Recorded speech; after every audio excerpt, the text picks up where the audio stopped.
What's up, y'all? You're watching Union Minded. I'm your host, Eric, and today we're going to discuss just why it is that we collectively bargain. Why do we join unions, and why that strikes so much fear in the capitalist class that they are willing to go to extreme lengths to make sure that they never have to part ways with the profits that we generate for them. That's what we're going to talk about today.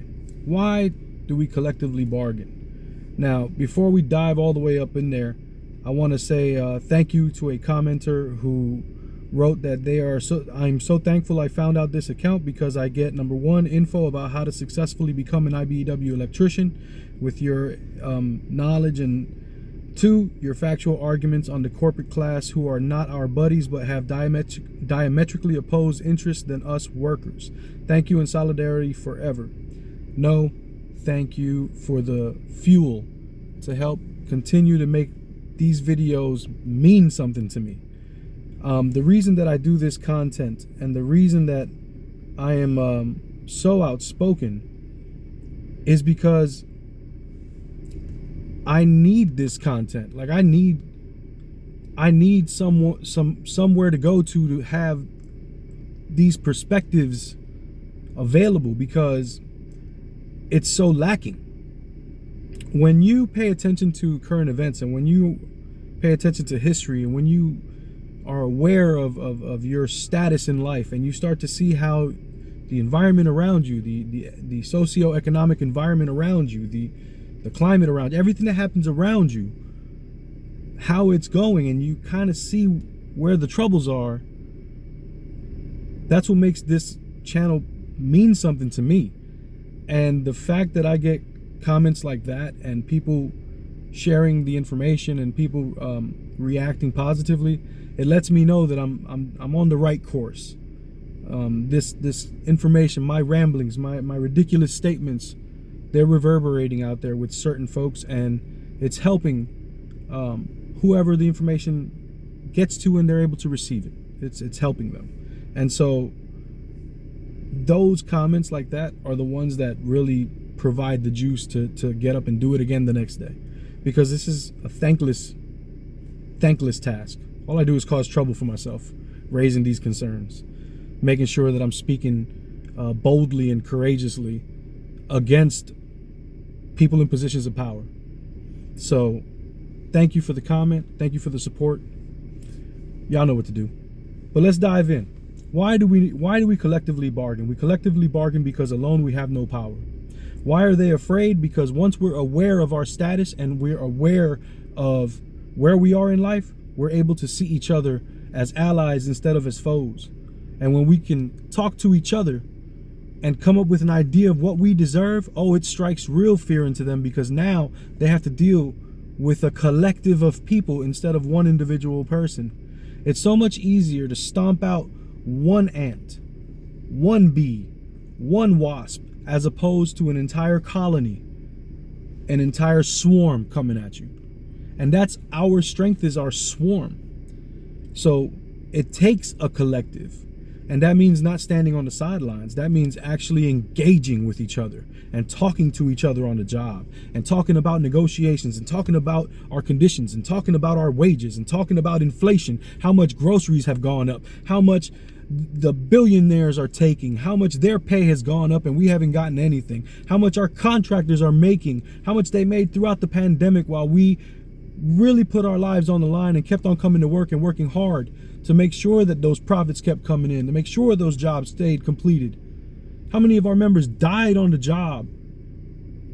We have to talk about these things because it's not in the news. It's not in the quarterly magazine that you get to your mailbox. You're not going to hear about it in the electrical worker. We have to talk to each other about what's going on at work, especially now, because that's what's going to make us be able to come up with a list of demands collectively that we can issue to our NICA partners and have them see where we're at and meet us in the middle. It's the only way we gain power. And what do they do with their fearful selves when we start to actually use our power? We have an example in an article that came out in Labor Notes on September 25th. Scabs deployed at GM parts distribution centers. As you know, the UAW strike expanded to 38 distribution centers. Well, what did GM do? They brought in scabs. This is normal for business. That's what they do. They will get rid of the union.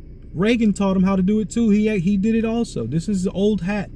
The union goes on strikes. They bring in scabs. They bring in folks that are so hungry that they're gonna work the jobs for lesser money. And then what happens when the scabs dip out because the union loses that strike? The union comes back for less money than they were paying the scabs a lot of times. This is a cycle in business. And this is because they're able to divide up the working class. Because those scabs, they don't know what they're doing. It's like Jesus on the cross saying, forgive them for they know not what they do. These scabs don't know what they're doing. These are hungry people too, just trying to feed their families, trying to get a job. And these companies are lying to them, telling them, hey, we're going to give you this job. We're going to pay you this money. We're going to do. It's an exploitation of the working class nonetheless. And we have to build our class solidarity. That's how we defeat this, because no working person should be going into work for GM and these big three that are being struck right now if we're all to benefit from the work of this strike, which we will. Everything negotiated truly does matriculate out to the non-union sector. When the union makes more money, the non-union has to pay more money in order to keep pace. When our benefits get better, everybody's benefits have to get better. You think you don't work on the weekend because a union didn't fight for that? It wasn't a non-union outfit that said, hey, I'm going to be benevolent and give you weekends off. La, la, la. That didn't happen. All right, anyway, let's dive into this article. Auto workers at the Big Three expanded their strike last Friday to a key vulnerability: parts distribution centers that supply dealerships with everything from water pumps to brake drums and spark plugs to replacement bumpers.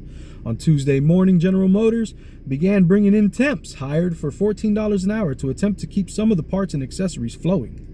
Parts distribution centers ship after-sales spare parts and accessories to car dealerships on a just-in-time basis. If there is anything that could possibly break down that you need to get replaced, it probably came from a customer care and after-sales facility, said strike captain Devon McKenzie on the picket line outside of GM's parts facility in Burton, Michigan. 5 strikers were hit by a car leaving a GM plant parts center in Swartz Creek, Michigan on Tuesday afternoon. 2 were treated at the scene, local news reported, and 3 were taken to the hospital for treatment. Strikers said they believed the driver was a scab, but a General Motors spokesperson said the driver was a housekeeping worker who regularly cleans the facility and is employed by an outside agency. I believe the strikers. I don't believe General Motors. General Motors has been lying this whole time about their profits and about their workers and about what they're doing, so why should this be any different? Normal duties. GM appeared to be planning to deploy scabs according to a text seen by Labor Notes a day earlier. All salary employees should not report on Monday, 9/25/23, read the mass text from GM. No one is to be on site except for security. All salary employees should be available by phone. All salaries should report on Tuesday, the 26th at 7 a.m. Please contact your leader if you have any questions. This was the text that was sent. Workers believe this meant GM was asking salaried employees to show up the next day to staff the struck parts centers, just like it did during their last strike in 2019. GM confirmed that salaried employees were reporting to work on Tuesday, but said it was to conduct normal duties. The companies did not mention that those duties would include supervising scabs doing the work of striking auto workers. We have a contingency plans for several scenarios and are prepared to do what is best for our customers, the company told Labor Notes. We are evaluating if and when to enact those plans. Who are their customers, though? You know what I mean? Spreading strike. 5,000 members of the auto workers walked off the job last Friday at 38 parts distribution centers for Stellantis and GM across 20 states, joining 13,000 workers at assembly plants in Ohio, Michigan, and Missouri who had been out for a week. Part distribution centers generally are much smaller than assembly plants, with workforces of 50 to 150 workers. But at the million-square-foot CCA facility in Burton, the headcount is more than 1,200 workers there, processing 9.9 million parts per month. There's a Cold War that's also going on that nobody's talking about. And Brian Schneck is president of UAW Local 259, which represents members who work at 23 Stellantis and GM dealerships. And he expects that dealerships will start to feel the impact of the strike as soon as next week, as the stockpiled parts run low. Car dealerships, he points out, are the Big Three's real customer base, since the public doesn't buy directly from the automakers. The dealers need to be outspoken, Schneck said. They should go public and say to the vehicle manufacturers, you guys got the effing money. Settle. Do the right thing. So we are then empowered to service our customers the way that they should be. Because you guys want to be arrogant, you guys want to continue to drive down wages, and you want it all for yourselves. You are causing us extreme pain, which in turn is causing pain to our customers. The dealers should be freaking going bananas on the manufacturers, he said. But they won't, because they're afraid of them. Because they always want to have their cushy relationship. That way, they get the right allotment of cars. There's a lot of stuff the vehicle manufacturers do to deliberately punish the dealerships. It's the Cold War that's been going on for a very long time. Dealerships should absolutely be outspoken in support of the striking auto workers. And the striking auto workers are doing us all a service by striking and fighting as passionately as they are. For my Local 26 family, we are entering negotiation season. It is time to start discussing with each other what we want on these next contract. And then we need to show up in mass and in force to the union meeting to really have a proper dialogue on what it is that we're trying to accomplish in this next contract. We cannot continue to sit on the sidelines and hope that our elected officials negotiate a great contract that we're able to all be happy with. We need to be involved in the process. No more sitting on the sideline. My name's Eric. You're watching Union Minded. Remember, the fight is not left and right. It is up and down. It's going to take solidarity to win always. Each one teach one. Get out there and reach one. And there could be no union without you and I front and center. Peace.